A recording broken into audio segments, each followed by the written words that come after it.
lyrics, flow, everything. One of the best ever. Raekwon is Fatman Scoop, Brooklyn Clan. That's my guy right there. That's my guy right there. Let's What start up, with baby this. Bob?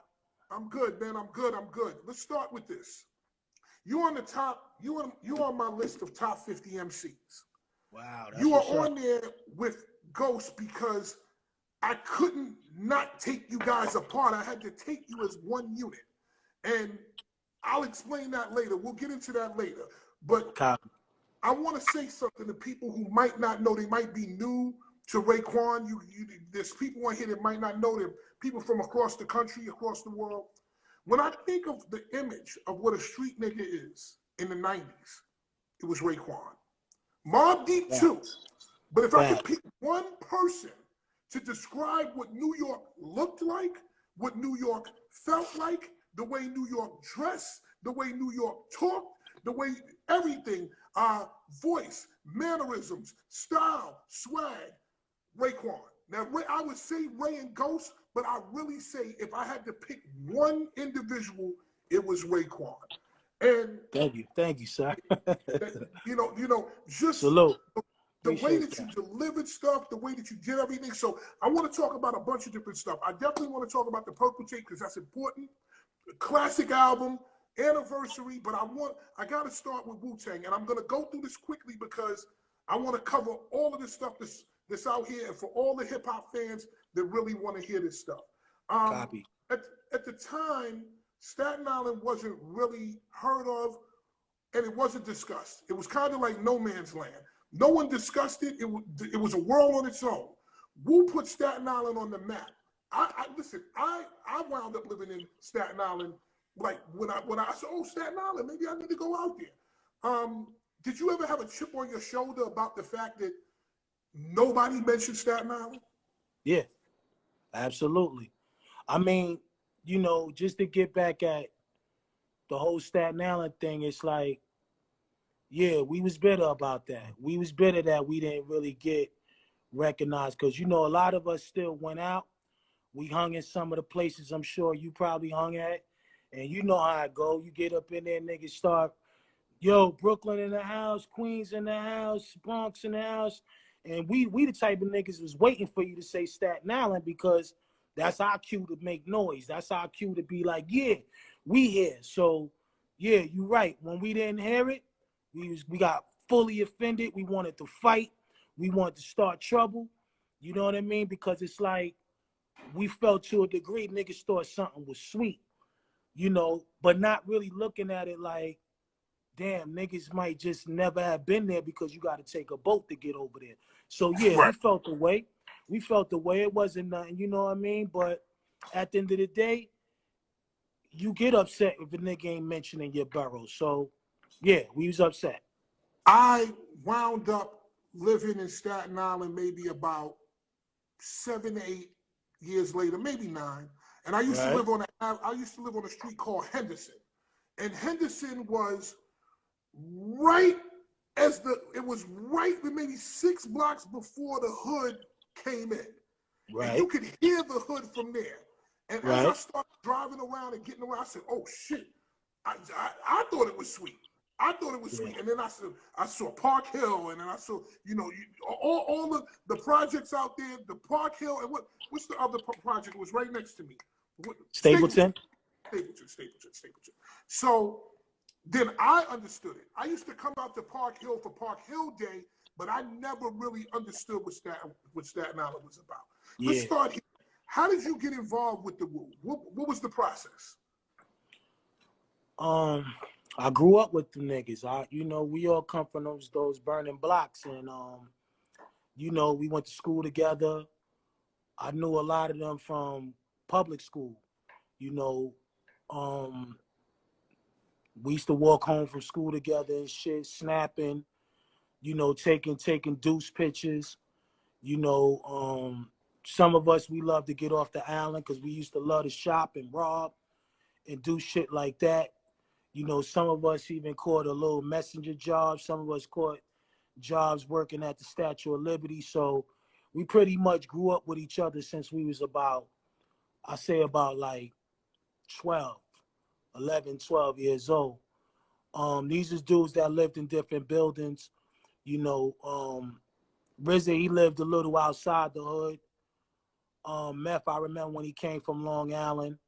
You know, he came and moved in the building and all of that. He moved in one of the buildings. So, you know, it's just some Fat Albert gang shit. You know what I mean? That we all was just hanging out. Cap, I knew Cap since the cookies and milk era, standing in the staircase, listening to music, you know, pretending to be rappers then, and, you know, just running through the hood, you know, but definitely at a young age. So RZA had a record deal, and it was his idea to put everybody together to do this record, Protect Your Neck.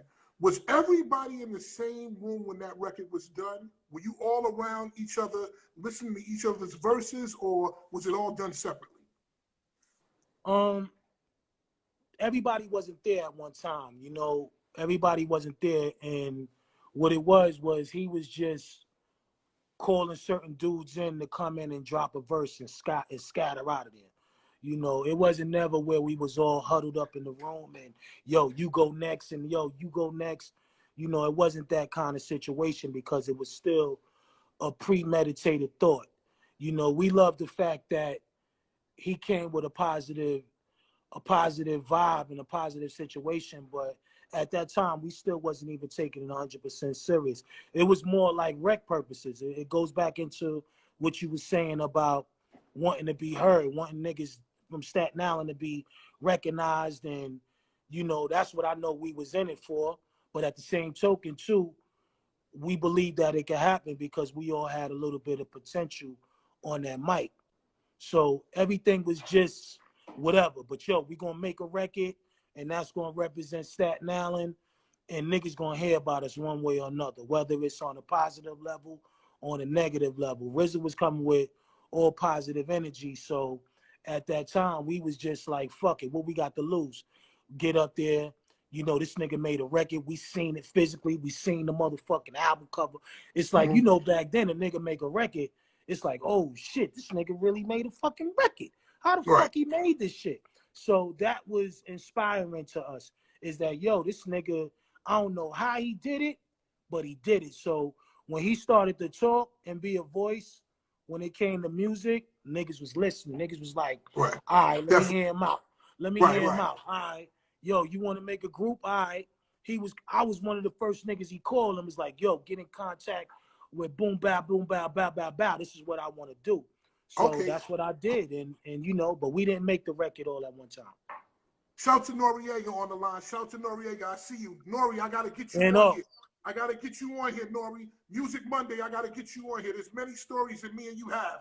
Nobody right, knows, but Noriega asked me to be his manager in the beginning right, when I was on Hot 97. That's a long right. story. We'll get into that when Noriega comes for his Music Monday. That's my So, brother. Yeah, that's what's yeah, up. that's my guy right there.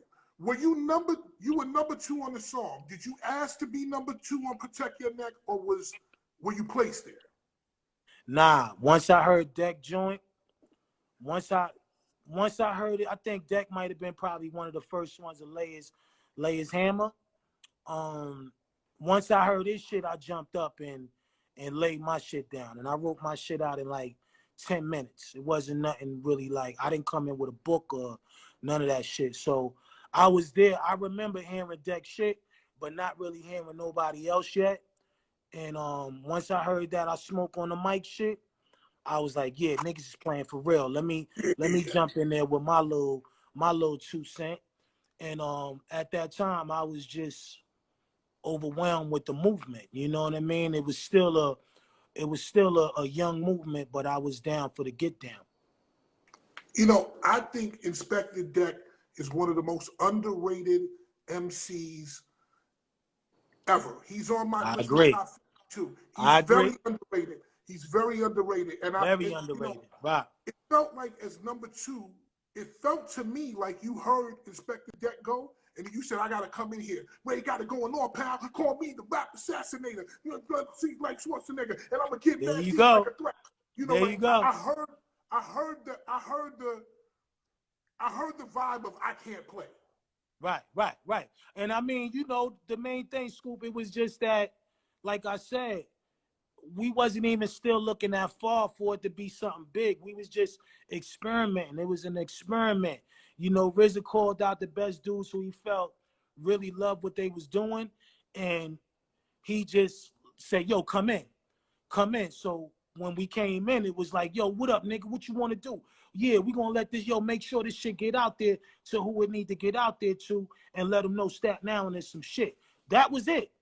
It wasn't like, yo, we had these big pipe dreams like shit was really gonna pop off.